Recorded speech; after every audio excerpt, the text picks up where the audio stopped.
तो इससे जो पहले का जो वीडियो लेक्चर था उसमें परपोषण का क्या अर्थ होता है, उसका मतलब मीनिंग्स क्या होता है वो बता दिया गया था। हाँ, यानी हेट्रोट्रैप्स क्या है, इसका मतलब क्या है, ये किस भाषा का शब्द है, ये सब उसका अर्थ पूरी की पूरी हम समझा दिए थे इससे पिछले वीडियोस लेक्चर में, ठीक है। लेकिन किसी कारणवश से उसमें डेफिनेशन को हम नहीं लिखा पाए थे, बैटरी थोड़ा डाउन हो चुकी थी इस वजह से। तो उसका डेफिनेशन नोट कर लो, डेफिनेशन नोट कर लीजिए। इसका डेफिनेशन बोल देते हैं, यानी परपोषण क्या होता है, उस परपोषण का अर्थ आप सब जान चुके हैं, उसका डेफिनेशन लिखिए। हाँ, तो परपोषण का डेफिनेशन इसमें नोट कर लीजिए, लिखिए। परपोषण वह प्रक्रिया है, नोट करो, परपोषण वह प्रक्रिया है जिसमें जीव अपना भोजन स्वयं न तैयार करके, परपोषण वह प्रक्रिया है जिसमें जीव अपना भोजन स्वयं न तैयार करके किसी न किसी रूप में अन्य जीवों या स्रोतों से प्राप्त करते हैं। किसी न किसी रूप में अन्य जीवों या स्रोतों से प्राप्त करते हैं। फिर से मिला देते हैं, बोल देते हैं, मिला लो। परपोषण वह प्रक्रिया है जिसमें जीव अपना भोजन स्वयं न तैयार करके किसी न किसी रूप में अन्य जीवों या स्रोतों से प्राप्त करते हैं। ठीक है, ठीक। तो अब इसे समझ लो, जैसे फॉर एग्जांपल में इसमें क्या होता है मूलतः समझिए। इसमें ऐसे जीव आएगा जो अपने भोजन के लिए प्रत्यक्ष रूप से या अप्रत्यक्ष रूप से अपने भोजन के लिए किसी दूसरे जीवों पर निर्भर रहेगा। अपना भोजन वो स्वयं तैयार नहीं कर पाता है, वैसे जीव को हम परपोषी जीव कहेंगे, परपोषण कहेंगे, विषमपोषी पोषण कहेंगे। दोनों बात एक ही है, ठीक है। विषमपोषी का हो या परपोषण का हो, सब एक ही बात होता है, ठीक है। तो इसमें आपको परपोषण को हम एग्जाम्पल से समझाते हैं, इसको नोट नहीं करोगे, सिर्फ समझोगे, एग्जाम्पल नहीं लिखना है। तो समझ लीजिए, देखिए ध्यान दीजिए। जैसे मान लीजिए यहाँ पर परपोषण का सबसे बढ़िया एग्जाम्पल कौन है? मानव यानी मनुष्य, ह्यूमन बींग्स। अब देखिए मानव जो है, मानव को जीवित रहने के लिए किस चीज़ की आवश्यकता है? भोजन की। भोजन तो चाहिए ही चाहिए। तो ये भोजन अपने नहीं बनाता है, कैसे? तो देखो, इनको भोजन के रूप में क्या क्या चाहिए? भोजन के रूप में इनको क्या क्या चाहिए? कार्बोहाइड्रेट्स चाहिए, कार्बोहाइड्रेट्स चाहिए, हाइड्रेट्स चाहिए, क्या चाहिए? प्रोटीन चाहिए, और क्या चाहिए? विटामिन्स चाहिए, और सब क्या चाहिए? बहुत और अन्य चीज़ चाहिए, ETC। ये सब के सब इन्हें क्या चाहिए? भोजन के रूप में चाहिए जीवित रहने के लिए। सब के सब पदार्थ भोजन के रूप में इनको चाहिए। किनको? मानव को चाहिए। कार्बोहाइड्रेट चाहिए, प्रोटीन चाहिए, विटामिन चाहिए, और न जाने कितने आयंस, मिनरल्स जो भी है वो सब चाहिए। तो इसमें कार्बोहाइड्रेट, प्रोटीन, विटामिन ये सब आता कहाँ से है? ये सब मानव खुद बना लेता है क्या अपने शरीर में? नहीं, ये सब अन्य जीवों से प्राप्त करता है। अन्य जीवों में कौन? कार्बोहाइड्रेट किससे मिलेगा? देखो, कार्बोहाइड्रेट किससे मिलेगा? पौधों से मिलेगा। किससे मिलेगा? पौधों से मिलेगा। ये किससे मिलेगा? ये भी पौधों से मिलेगा, दाल के पौधों से मिलेगा। ये किससे मिलेगा? ये मसाले के पौधों से मिलेगा, यानी धनिया पाउडर, धनिया जो भी कहते हैं, ये हल्दी कहते हैं, इस सब से मिलेगा। तो ये सब क्या है? भोजन। ये कार्बोहाइड्रेट, प्रोटीन, विटामिन्स, ये सब किससे प्राप्त हो रहा है? पौधों से प्राप्त हो रहा है। तो कुल मिलाकर बात ये हुआ कि मानव को, ह्यूमन बींग्स को जीवित रहने के लिए भोजन चाहिए, और भोजन के लिए, भोजन के रूप में ये कार्बोहाइड्रेट्स लेता है, प्रोटीन्स लेता है, विटामिन्स लेता है, मिनरल्स लेता है। ये सब के सब किससे प्राप्त होती है? पौधों से प्राप्त होती है। इसका मतलब ये सिद्ध हो गया ना, कि मानव अपना भोजन स्वयं न बनाकर पौधे जैसे जीवों पर निर्भर करते हैं। अपना भोजन स्वयं न बनाकर किस पर निर्भर करते हैं? पौधों जैसे जीवों पर निर्भर करते हैं। तो ये हो गया किसका उदाहरण? इसी को हम कहते हैं परपोषी पोषण, विषमपोषी पोषण। तो ये किसका उदाहरण हो गया? परपोषी पोषण का एग्जाम्पल ये हो गया। समझ में आया? तो इसमें ऐसे परपोषी पोषण में ऐसे जीव आएगा जो अपना भोजन स्वयं ना तैयार करके किसी न किसी रूप में दूसरे जीवों पर निर्भर रहेगा। तो मानव किस पर निर्भर रहता है अपने भोजन के लिए? पौधों पर। पौधा भी एक प्रकार से क्या है? जीव है। पौधों जैसे जीवों पर ये क्या रहता है? निर्भर रहता है अपने भोजन के लिए। तो इसको कहेंगे हम परपोषी पोषण। ठीक, चलो एक क्वेश्चन है, इसमें नोट करना। स्वपोषण और परपोषण में क्या अंतर होता है? एक क्वेश्चन लिखो। क्वेश्चन है स्वपोषण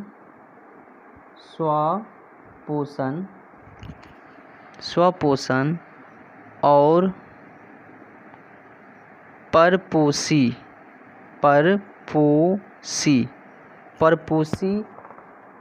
स्वपोषण और परपोषी पोषण में क्या अंतर होता है? क्या अंतर होता है? स्वपोषण और परपोषण यानी परपोषी पोषण, परपोषण कहो या परपोषी पोषण कहो, दोनों बात एक ही है। स्वपोषण या परपोषी पोषण में क्या अंतर होता है? यानी स्वपोषण और परपोषण में क्या अंतर होता है? ठीक है, तो लिखो, तो नोट करो इसको। हम बोलते हैं, लिखिए, स्वपोषण और परपोषण में मूल अंतर यह है कि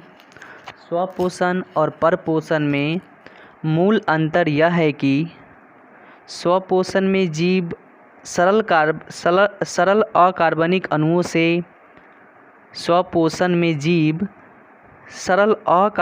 अणुओं से जटिल कार्बनिक अणुओं का संश्लेषण करते हैं। फिर से बोलते हैं, मिलाओ। स्वपोषण और परपोषण में मूल अंतर यह है कि स्वपोषण में जीव सरल अकार्बनिक अणुओं से जटिल कार्बनिक अणुओं का संश्लेषण करते हैं। यानी संश्लेषण करना मतलब बनाते हैं। ठीक है, ठीक, चलो उसी में पैराग्राफ चेंज करके लिखोगे, उसी में नीचे से। लेकिन परपोषण में जंतुओं द्वारा ग्रहण किए गए जटिल कार्बनिक अणुओं का अलग अलग जैविक क्रियाओं द्वारा सरल कार्बनिक अणुओं में बदला जाता है। अलग अलग जैविक क्रियाओं द्वारा सरल कार्बनिक अणुओं में बदला जाता है। एक बार फिर से हम रिपीट करते हैं, इसको मिला लीजिए। स्वपोषण और परपोषण में मूल अंतर यह है कि स्वपोषण में जीव सरल कार्बनिक अणुओं से जटिल कार्बनिक अणुओं का संश्लेषण करते हैं, यानी बनाते हैं, सरल से जटिल में। किसमें? स्वपोषण में। लेकिन परपोषण में जंतुओं द्वारा ग्रहण किए गए जटिल कार्बनिक अणुओं का अलग अलग जैविक क्रियाओं द्वारा सरल कार्बनिक अणुओं में बदला जाता है। जटिल कार्बनिक अणुओं का अलग अलग जैविक क्रियाओं द्वारा सरल कार्बनिक अणुओं में बदला जाता है। ठीक है, अब समझ लो, इसमें मूल अंतर है स्वपोषण और परपोषण में बताना है। तो स्वपोषण में समझ लीजिए।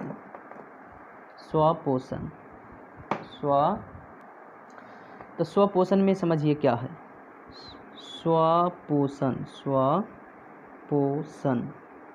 स्वपोषण में इसको नोट नहीं करोगे, सिर्फ समझना है, देख लो, सिर्फ समझ में आ जाएगा।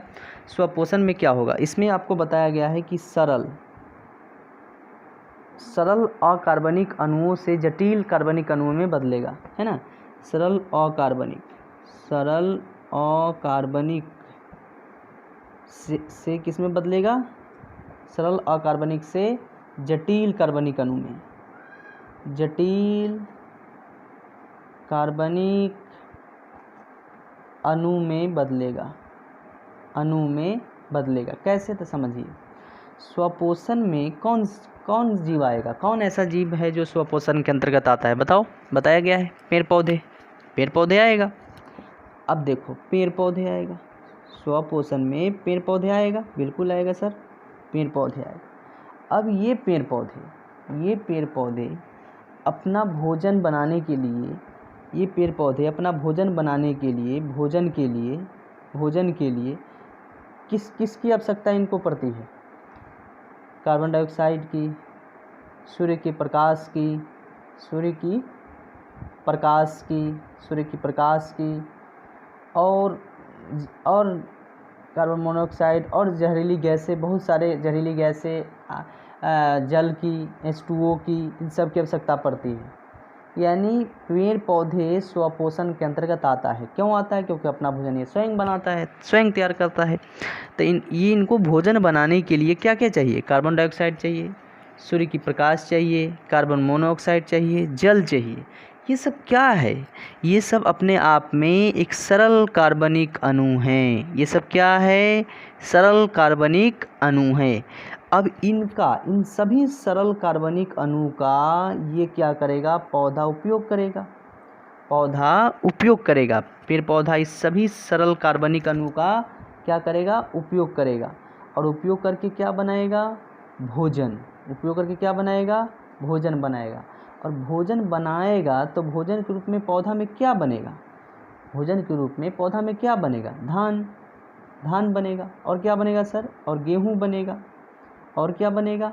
गेहूँ के अलावा अगर आम का पौधा है तो आम बनेगा, फल बनेगा, ये सब बनेगा।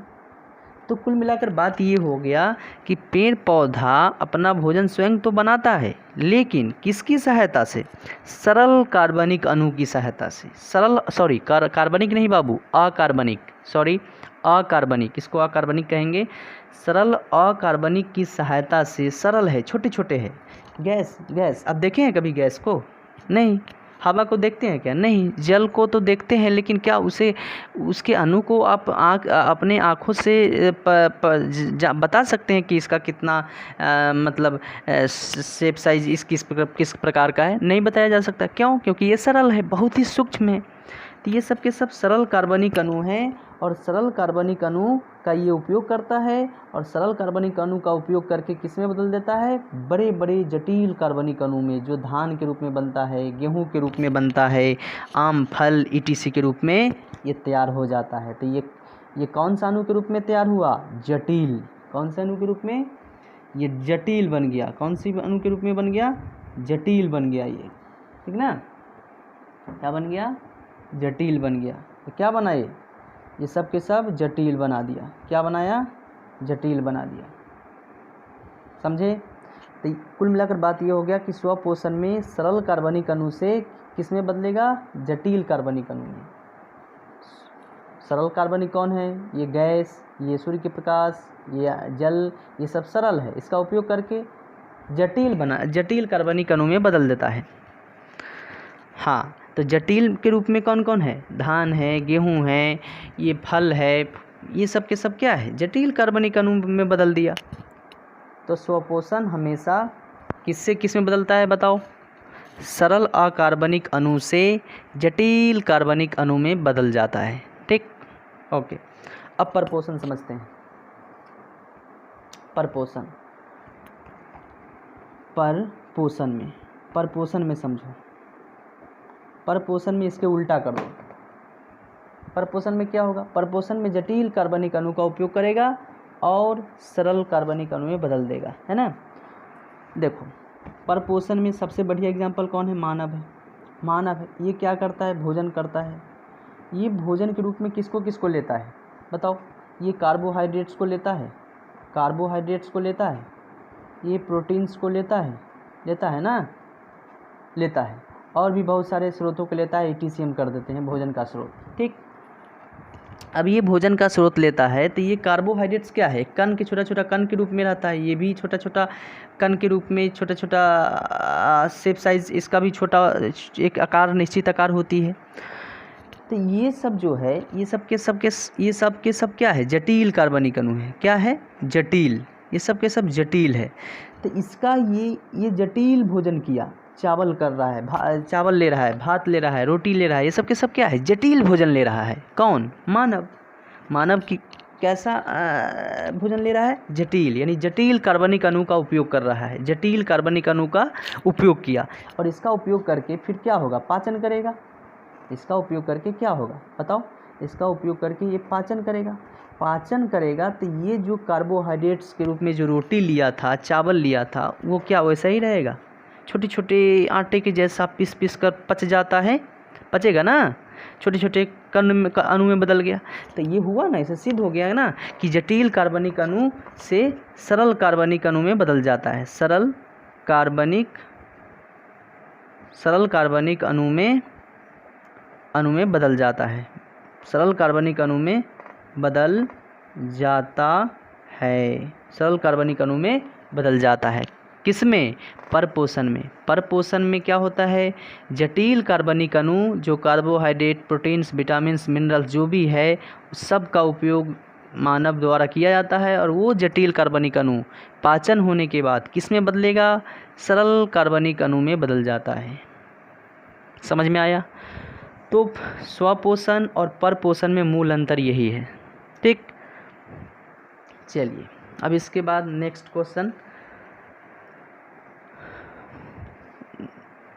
क्वेश्चन लिखिए। अब लिखो, परपोषण कितने प्रकार के होते हैं? परपोषण कितने प्रकार के होते हैं? लिखो, परपोषण कितने प्रकार के होते हैं? अगला क्वेश्चन है परपोषण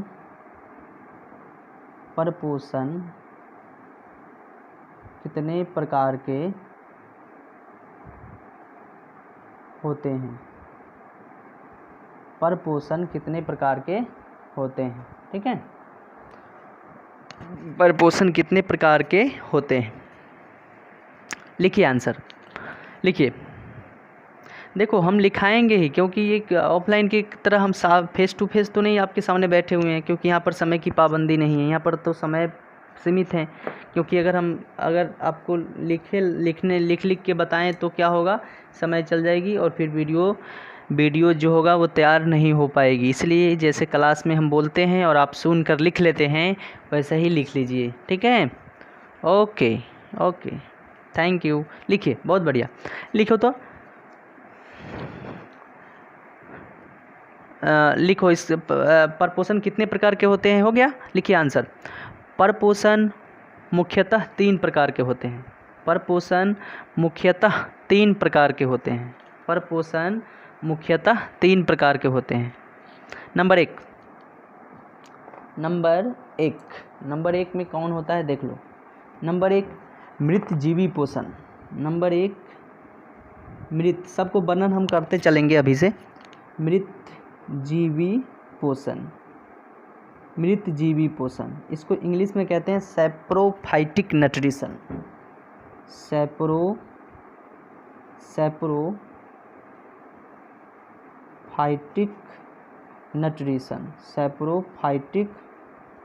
न्यूट्रिशन, ठीक है, सैप्रोफाइटिक न्यूट्रिशन, यानी इसका मतलब हुआ मृतजीवी पोषण।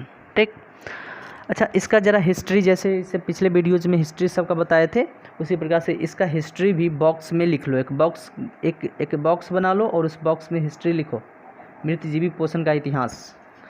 इसमें सैप्रोफाइटिक है ना, अच्छा इसमें लिखिए सैप्रोस का मतलब क्या होता है? हिस्ट्री में, इतिहास देकर डैश दे दो, हिस्ट्री में लिखो एक बॉक्स में सैप्रोस का मतलब क्या होता है? सैप्रोस का अर्थ होता है बाबू आपका अवशोषण। सैप्रोस जब भी बोला जाए सैप्रोस तो समझना, क्या समझोगे? अवशोषण मतलब अपनी ओर खींचना, अवशोषित करना, है ना। जैसे कि जल को आप किसी बोतल में रख के आप सुरुकते हैं, खींचते हैं, तो उसको अवशोषित करते हैं, है ना। तो अवशोषण मतलब अपनी ओर खींचना। तो सैप्रोस का मतलब क्या होता है? अवशोषण, है ना, अवशोषण। और ये कौन सी भाषा का शब्द है? ये भाषा कौन सी है? तो भाषा है ग्रीक। कौन सी भाषा है? ग्रीक वर्ड है, ये ग्रीक वर्ड है। सैप्रोस किस वर्ड से बना है? ग्रीक वर्ड से बना है। सैप्रोस का मतलब क्या होता है? अवशोषण। भाषा कौन सी है? ग्रीक भाषा है, समझे। सैप्रोफाइटिक, यानी सैप्रोस से सैप्रोफाइटिक बनाया। तो सैप्रोस मीन्स क्या होगा? अवशोषण। अवशोषण मतलब अपनी ओर खींचना। अच्छा, ये भाषा ये कौन सी भाषा है? तो ग्रीक भाषा, ग्रीक वर्ड है। ठीक, चलो ये रहा आपका हिस्ट्री के तौर पर इसे जानने के लिए। ठीक है, अब इसका डेफिनेशन लिखो। अब लिखो डेफिनेशन, लिखिए, इस प्रकार के पोषण में जीव मृत जंतुओं और पौधों के शरीर से अपना भोजन, इस प्रकार के पोषण में जीव मृत जंतुओं और पौधों के शरीर से अपना भोजन अपने शरीर की सतह से घुलित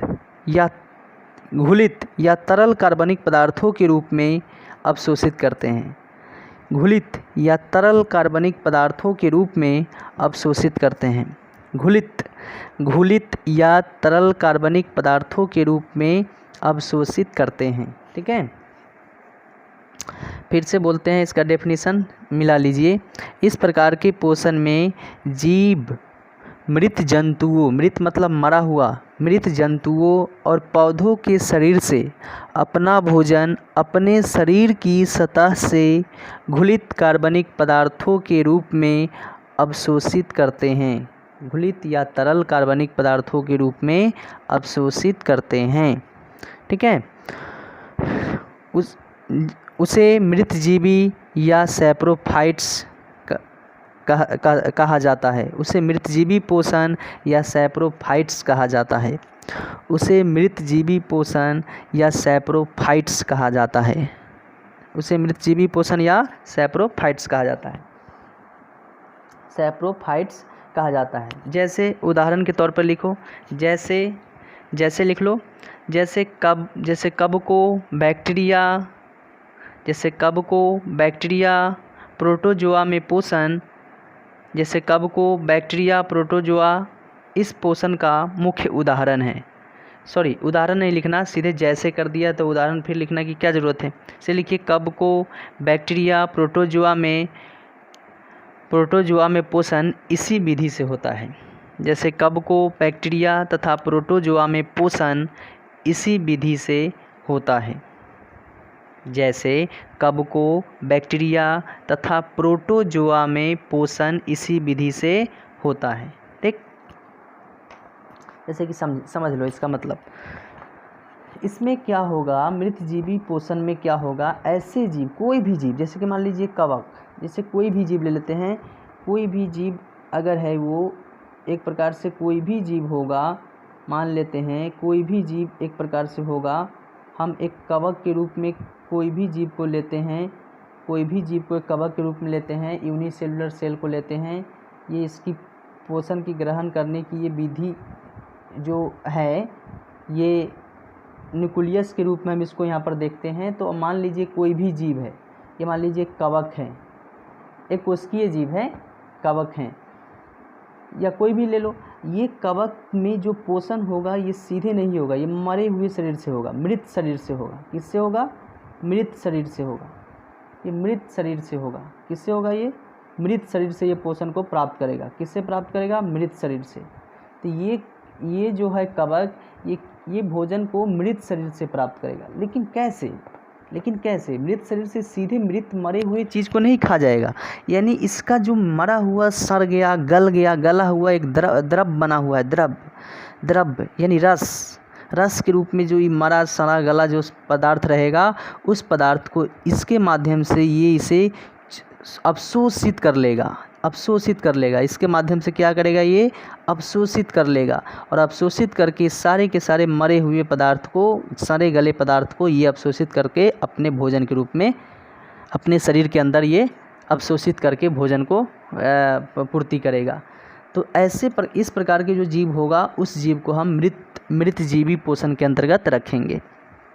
तो सीधे समझिए, ऐसे जीव जो मरे सड़े गले पदार्थों का अपना भोजन के रूप में, अपना भोजन का आहार भोजन के रूप में अवशोषित करता है, भोजन चुनता है, सड़े गले पदार्थ, सड़े गले पदार्थों को, उस वैसे जीव को हम मृतजीवी पोषण के अंतर्गत रखेंगे। लेकिन ये सड़े गले पदार्थों को सीधे नहीं खाया जाता, वो तरल अवस्था में खाता है। किस अवस्था में? तरल अवस्था में। तरल मतलब द्रवीय, तरल या द्रवीय अवस्था, तरल या द्रवीय अवस्था में इसको लाता है तब खाता है। यानी इसका एक प्रकार से रस, सड़े गले पदार्थों का ये रस जो होता है, उस रस को ये अवशोषित करता है, चूस लेता है। ठीक है, तो ऐसे जीव को हम क्या कहेंगे? मृतजीवी पोषण। जैसे इसका एग्जाम्पल में कौन कौन है? कवक है, और क्या है? बैक्टीरिया है, प्रोटोजोआ है, सबके सब यूनिसेलुलर सेल एकोस्के जीव है इसके उदाहरण। ठीक, ओके। हाँ, अब इसके बाद दूसरा लिखो परजीवी पोषण। दूसरा परजीवी पोषण, परजीवी पोषण दूसरा है पहला प्रकार हो गया, दूसरा परजीवी पोषण। परजीवी पोषण, परजीवी पोषण, परजीवी पोषण, इसको इंग्लिश में क्या कहेंगे? Parasitic nutrition, parasitic nutrition, parasitic nutrition. ठीक है, इसको इंग्लिश में पारासिटिक न्यूट्रिशन कहेंगे। इसका भी हिस्ट्री लिखिए, HIST और वह हिस्ट्री एक बॉक्स में लिखना है सबका। ये सब आप डेफिनेशन के तौर पर नहीं लिखिएगा परीक्षा में, आप जानिए कि इसका मतलब क्या होता है, इसलिए हम लिखा रहे हैं। ठीक है, तो आप इसको हिस्ट्री के रूप में एक बॉक्स में बना करके लिख दीजिए। लिखिए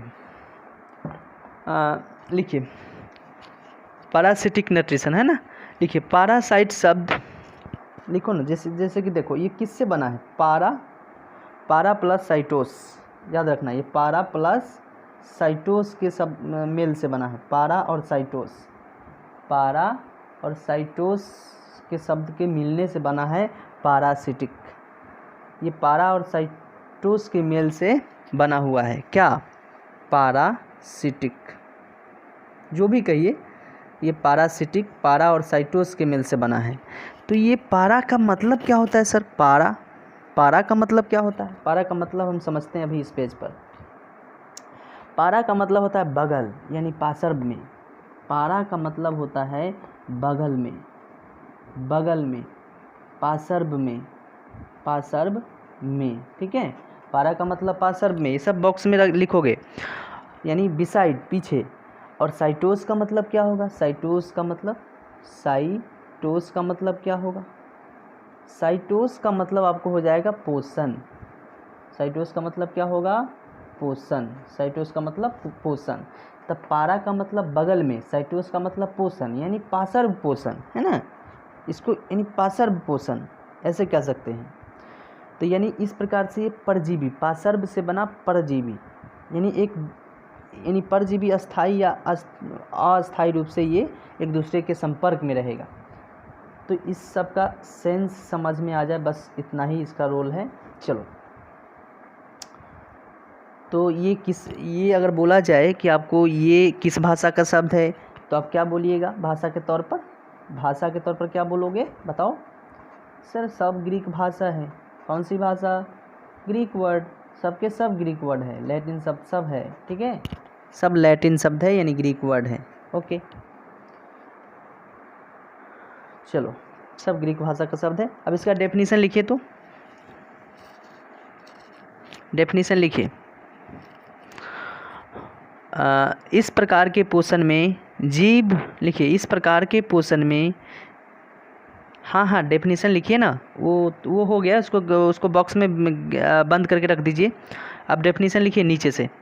इस प्रकार के पोषण में जीव दूसरे प्राणी के संपर्क में रहकर, इस प्रकार के पोषण में जीव दूसरे प्राणी के संपर्क में रहकर अस्थाई या अस्थाई रूप से, अस्थाई,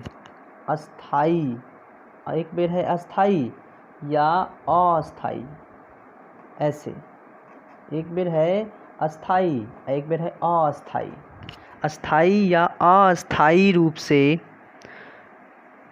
अस्थाई या अस्थाई रूप से अपना भोजन प्राप्त करते हैं। अस्थाई या अस्थाई रूप से अपना भोजन प्राप्त करते हैं, उसे परजीवी पोषण कहा जाता है। उसे परजीवी पोषण कहा जाता है। जैसे फिर से समझिए, इस प्रकार के पोषण में जीव दूसरे प्राणी के संपर्क में अस्थाई या अस्थाई रूप से रहकर उससे अपना भोजन प्राप्त करते हैं। उसे परजीवी पोषण कहा जाता है। ठीक है, परजीवी पोषण कहा जाता है। जैसे फॉर एग्जांपल, जैसे इसको लिखोगे, जैसे में लिखो इसको, जैसे कवक, कॉमा दे देना, कवक जीवाणु है ना, कवक जीवाणु, हुकवर्म, टेपवर्म, एंटी अमीबा, हिस्टोलीटिका,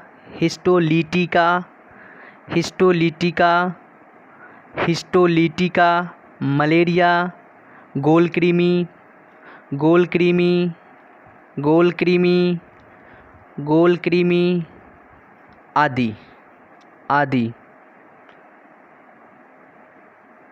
आदि। ठीक है, ये सब के सब जो था, हुकवर्म, टेपवर्म, गोलकृमि, ये सब के सब यूनिसेलुलर एक कोशिकीय सेल है। ये सब के सब, जैसे कि टेपवर्म, गोलकृमि, ये सब के सब क्या है, एक कोशिकीय जीव है। ये सब के सब किसी